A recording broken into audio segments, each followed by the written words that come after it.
Nous vous en parlions dès hier soir. L'Anglais Richard Branson et ses coéquipiers ont dû renoncer à leur tour du monde en ballon, victimes d'une dépression près de l'archipel d'Hawaï, au-dessus de l'océan Pacifique. Une dépression à laquelle ils se sont heurtés comme un mur de briques, a dit Richard Branson. Les 3 hommes ont été recueillis sains et saufs. Agnès Gardet. Ils sont passés tout près du record. C'est ce qu'on dit aujourd'hui dans l'entourage de Branson et Fawcett, comme pour se consoler de ce nouvel échec. Les milliardaires hier soir ont dû abandonner, contraints d'amérir au milieu du Pacifique, au large des îles Hawaï.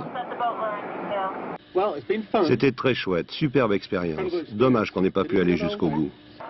Élitreillés par des gardes-côtes américains, ils sont ramenés à bon port, sains et saufs, le sourire aux lèvres, toujours prêts à répondre aux journalistes.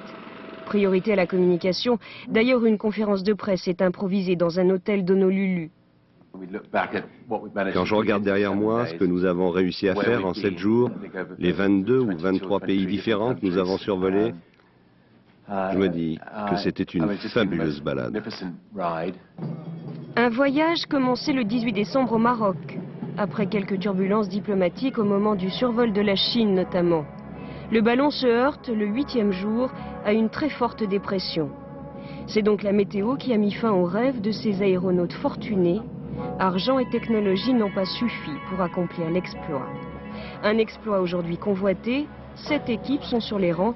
Parmi les favoris, l'aérostat Rimax et son équipage américano-australien. Si le temps le permet, il pourrait décoller mardi prochain pour une nouvelle tentative de tour du monde en ballon, la dernière grande aventure de ce siècle.